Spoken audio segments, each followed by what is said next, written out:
بسم اللہ الرحمن الرحیم نحمده ونصلی ونسلم علی رسوله الکریم اما بعد فاعوذ باللہ من الشیطان الرجیم بسم اللہ الرحمن الرحیم وما من دابة في الأرض إلا على الله رزقها ويعلم مستقرها ومستودعها كل في كتاب مبين صدق اللہ مولانا العظیم۔ 12ویں پارے کے شروع میں سورہ ہود ہے، اور سورہ ہود اور پھر آخر میں جا کے سورہ یوسف کا کچھ حصہ ہے۔ سورہ ہود کے متعلق پہلے ہم عرض کر چکے ہیں کہ سورہ ہود کے اندر اللہ تبارک و تعالیٰ کی گزشتہ قوموں کے اوپر جو آنے والے عذابات ہیں ان عذابات کا تذکرہ ہے، یعنی یہ تذکیر بایام اللہ کی قبیل میں سے ہے کہ گزشتہ قوموں پر آنے والے جو احوال و حالات ہیں ان حالات کا تذکرہ، رسولوں کا قوموں کے ساتھ مکالمہ، قوموں کا انکار کرنا، اور پھر اللہ پاک کی طرف سے عذاب کے فیصلے۔ اور یہ بات پہلے بھی ہم عرض کر چکے ہیں کہ 5 امتیں ایسی ہیں جو مہلکہ کہلاتی ہیں، اور جن پر اللہ پاک کی طرف سے اس دنیا کے اندر عذاب برسے، اور وہ عذاب ان عذابوں کے نتیجے میں ان قوموں کی سب کے سب ان کی نسلوں کو ہی ختم کر دیا گیا۔ سورہ ہود کے شروع میں 2 مرکزی مضمون ہیں۔ ایک تو یہ ہے کہ اللہ تعبدوا الا اللہ، بندگی صرف اللہ کی ہوگی۔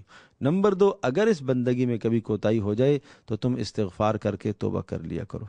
اور پھر اس کے بعد عرض کیا کہ وہ حالات و احوال ہیں۔ حضرت نوح علیہ الصلوۃ والسلام کی قوم کا تذکرہ ہے۔ نوح علیہ الصلوۃ والسلام کی جو قوم تھی یہ شرک اور بت پرستی میں مبتلا تھی۔ بڑا طویل زمانہ حضرت نوح علیہ الصلوۃ والسلام نے ان کو سمجھایا، اور جب سمجھانے کے بعد انتہا ہو گئی اور یوں کہنے لگے کہ اب ہم آپ کی بات نہیں سن سکتے، فَأْتِنَا بِمَا تَعِدُنَا إِن كُنتَ مِنَ الصَّادِقِينَ، جس عذاب کا تو ہم سے وعدہ کرتا ہے وہ عذاب لیا۔ حضرت نوح علیہ الصلوۃ والسلام کو اللہ پاک نے کشتی بنانے کا حکم دیا، اور جب کشتی بنانے لگے تو قوم استہزاء کرنے لگی کہ یہ کشتی یہاں صحرا میں کیسے چلے گی۔ لیکن جب اللہ پاک کے عذاب کا فیصلہ ہوا تو آسمان سے بھی پانی برسا، زمین کے اندر سے بھی پانی نکلا، جگہ سے پانی نکلا، اور اللہ پاک نے ایمان والوں کو، حضرت نوح علیہ الصلوۃ والسلام پر ایمان لانے والوں کو بچایا۔ اور نوح علیہ الصلوۃ والسلام پر ایمان نہ لانے والا نوح علیہ السلام کا بیٹا بھی تھا، دیکھتے ہی دیکھتے آنکھوں کے سامنے حضرت نوح علیہ الصلوۃ والسلام کا بیٹا بھی وہ بھی غرق ہوا، اور حضرت نوح علیہ الصلوۃ والسلام نے اسے بھی اس وقت بھی ایمان کی طرف دعوت دی، لیکن اس نے ایمان کو قبول نہ کیا، کہنے لگا میں ایک بلند پہاڑ پر چڑھ جاؤں گا، وہاں سے میں بچ جاؤں گا۔ نوح علیہ السلام نے فرمایا کہ آج اللہ کے حکم سے، اللہ کے فیصلے سے تمہیں کوئی نہیں بچا سکتا۔ تو یہ عذاب کا تذکرہ ہے۔ اور اس کے بعد حضرت ہود علیہ الصلوۃ والسلام کی قوم عاد کہلاتی ہے۔ یہ دنیا کی سب سے طاقتور ترین قوم تھی، اور ان کو اپنی طاقت پر غرور اور گمنڈ تھا۔ بڑا عرصہ حضرت ہود علیہ الصلوۃ والسلام ان کو بھی سمجھاتے رہے، اور یعنی ان کا جو خاص جرم تھا ظلم اور زیادتی، کمزوروں پر ظلم کرنا، اپنی طاقت پر غرور اور گمنڈ تھا، لیکن جب نہ مانا تو اللہ کا عذاب اس پر بھی برسا۔ اور تیسرا تذکرہ ہے حضرت صالح علیہ الصلوۃ والسلام کی قوم کا، جنہیں قوم سمود کہا جاتا ہے۔ ان کا خاص جو جرم تھا وہ صنعت اور حرفت میں تو بہت آگے تھے، اور اسی کے اندر انہماک اتنا تھا کہ اس کو باعث غرور سمجھتے تھے، باعث تکبر سمجھتے تھے۔ شرک اور بت پرستی کے ساتھ ساتھ یہ چیزیں، یہ برائیاں ان کے اندر موجود تھیں۔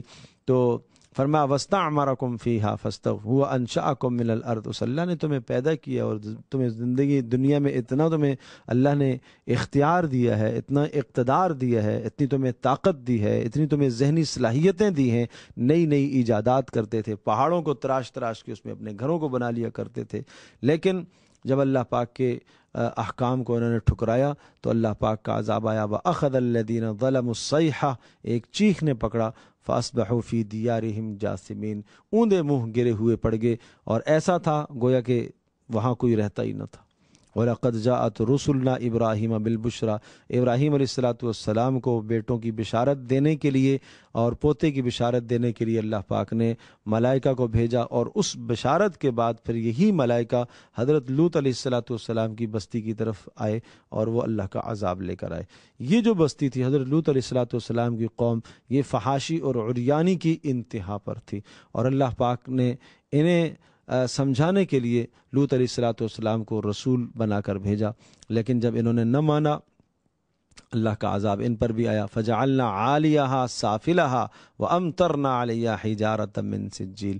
نیچے کا حصہ اوپر، اوپر کا نیچے، اوپر آسمان کے قریب لے جا کر فرشتے نے نیچے زمین پر ان کو پٹخ دیا اور اوپر سے پتھروں کی ان پر بارش برسائی. اور اس کے بعد وَإِلَىٰ مَدْيَنَ أَخَاهُمْ شُعَيْبًا، حضرت شعیب علیہ السلام کی قوم کا تذکرہ ہے. شعیب علیہ السلام کی قوم جو ہے بت پرستی اور شرک کے ساتھ ساتھ ایک اور جرم ناف تول میں کمی کرنا، یعنی اللہ کا حق بھی مارنا، اللہ کے بندوں کا حق بھی مارنا. بہت سمجھایا شعیب علیہ السلام نے. کہنے لگے یا شعیب اصلاتک تأمرک ان نترک ما یعبد آباؤنا او ان نفعل فی اموالنا ما نشاء. اے شعیب، تجھے تیرا دین یہ کہتا ہے کہ ہم اپنے بتوں کی پوجا چھوڑ دیں اور ہم اپنے مالوں میں اپنے اختیار سے کام نہ کریں. ہم ہرگز تیری بات نہیں مانیں گے، ہم ہرگز تیری بات نہیں مانیں گے، لہٰذا ہم اپنی مرضی سے کام کریں گے. چنانچہ اللہ پاک کا عذاب آیا. اور اس کے بعد حضرت موسیٰ علیہ السلام کا تذکرہ. موسیٰ علیہ السلام کے تذکرے میں پہلے یہ بات ہم عرض کر چکے ہیں کہ دو حصے ہوتے ہیں. ایک موسیٰ علیہ السلام کا تذکرہ فرعون کے ساتھ ہے اور دوسرا موسیٰ علیہ السلام کا تذکرہ اپنی قوم بنی اسرائیل کے ساتھ ہے. یہاں پر جو اللہ پاک نے تذکرہ فرمایا موسیٰ علیہ السلام کی قوم کا جو تذکرہ ہے وہ پہلا حصہ ہے، یعنی فرعون کے ساتھ جو پیش آئے ہوئے حالات ہیں. اور ان سب حالات کے بعد پھر ایک جملہ ذکر فرمایا وَكَذَلِكَ أَخْذُ رَبِّكَ إِذَا أَخَذَ الْقُرَىٰ وَهِيَ ظَالِمَةٌ. یہ ہے تیرے پروردگار کی پکڑ، یہ جن بستیوں کو تباہ کیا اللہ نے اور عذابوں میں مبتلا کیا. فرمایا یہ ہے تیرے پروردگار کی پکڑ. اور کیوں؟ وَهِيَ ظَالِمَةٌ، اس لیے کہ وہ ظلم کرنے والے تھے. شرک کرنا یہ ظلم ہے، ماتحتوں پر ظلم کرنا، زیادتی کرنا یہ بھی ظلم ہے، اللہ کے بندوں میں کے حقوق میں کوتاہی کرنا یہ بھی ظلم ہے. اور ان اخذہ علیم شدید، فرمایا یہ پکڑ اللہ کی بڑی سخت ہے. ان فی ذلک لآیۃ لمن خاف عذاب الآخرہ، یہ تو اس کے لیے بڑی نصیحت ہے اور نشانی ہے جو آخرت کے عذاب سے ڈرے. یہ تو دنیا کے عذاب ہیں، آخرت کے عذاب تو بڑے سخت ہوں گے. سعادت مندی اور نیک نصیبی اور نیک بختی اور بد بختی کی نشانیوں کو ذکر فرمایا.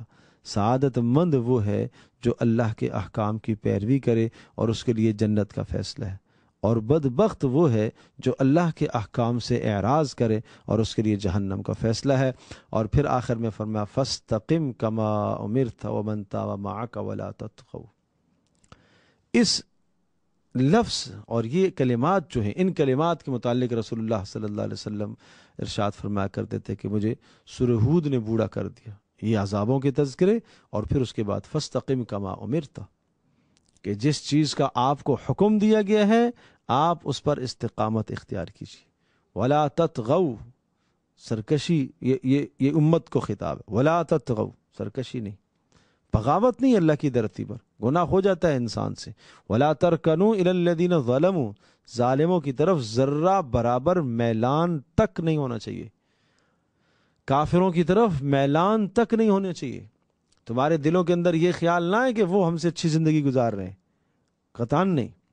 یہ سخت ظلم کی بات ہے. اور نیکی کرتے رہا کرو، اور یہ نیکیاں تمہارے چھوٹے چھوٹے گناہوں کو یہ نیکیاں دھو دیں گی. ذالک ذکری للذاکرین، یہ نصیحت ہے، یہ اللہ کی نصیحت ہے. اس کے بعد سورہ یوسف ہے. یہ بڑا خوبصورت کردار ہے حضرت یوسف علیہ السلام کا. اور یہ سورہ یوسف از اول تا آخر مکمل حضرت یوسف علیہ السلام کے واقعے پر مشتمل ہے. یہ واحد صورت ہے جس میں مکمل حضرت یوسف علیہ السلام کی سیرت و کردار. اچھا، قرآن میں یہ جو واقعات آتے ہیں یہ دو طرح کے ہوتے ہیں. ایک ہے انباء الرسل، ایک ہے قصص الانبیاء. انباء الرسل کا مطلب یہ ہوتا ہے کہ جہاں قوموں کا رسولوں کے ساتھ مکالمہ ہے، جیسے سورہ ہود کے اندر تھا. ہود علیہ السلام نے کیا کہا، قوم نے کیا کہا. صالح علیہ السلام نے کیا کہا، قوم نے کیا جواب دیا. شعیب علیہ السلام کی قوم کے ساتھ مکالمات، اور نوح علیہ السلام کی قوم کے ساتھ مکالمات، لوط علیہ السلام کی قوم کے ساتھ. ان کو کہتے ہیں انباء الرسل.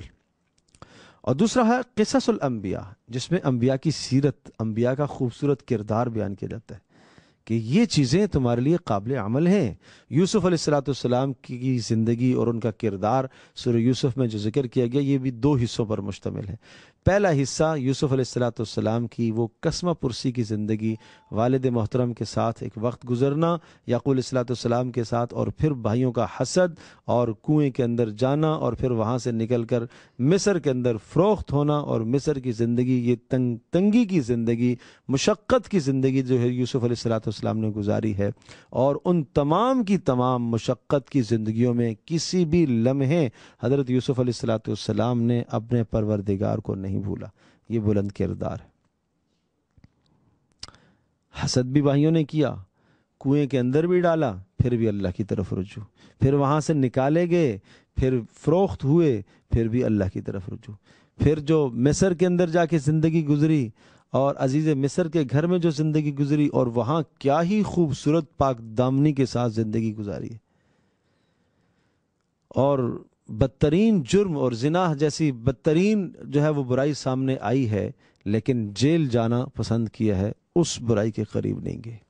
اور قرآن کس انداز سے یوسف علیہ السلام کی برات کو ذکر کرتا ہے، کذالک لنصرف عنہ السوء والفحشاء، ہم نے یوں یوسف سے بے حیائی کو اور گناہ کو دور کر دیا۔ یوسف تو خود بچے ہوئے تھے، یوسف تو پہلے سے بچے ہوئے تھے، یہ نہیں کہا کہ یوسف کو ہم نے گناہ سے پیچھے کر دیا، یوسف تو تھے ہی بچنے والے۔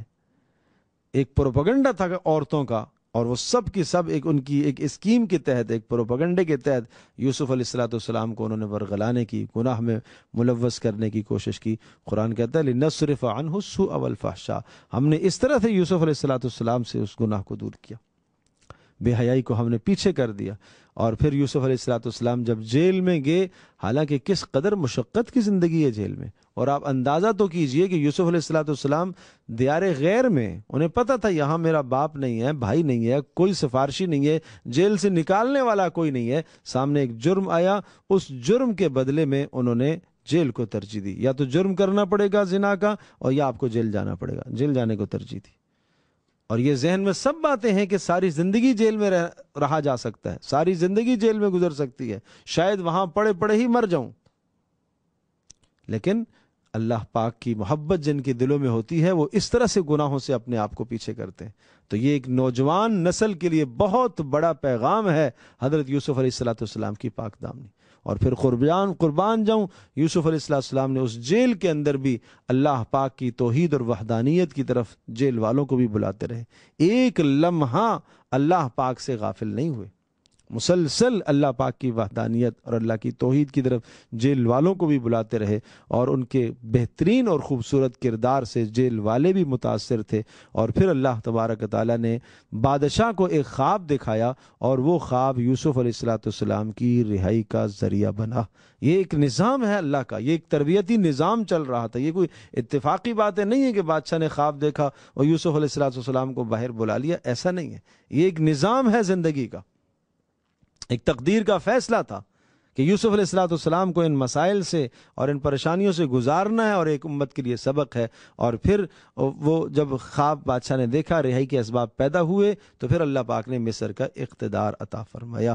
تو یہ سمجھنا چاہیے کہ ایک جوان کو کس طرح سے پاک دامنی کی زندگی سیرت گزارنی چاہیے۔ عرض کیا تھا یوسف علیہ السلام کی زندگی میں ایک بہترین کردار ہے، خوبصورت ایک نمایاں کردار ہے، یہ کردار ہمیں اپنانا چاہیے۔ اللہ پاک ہم سب کے لیے عمل کرنا آسان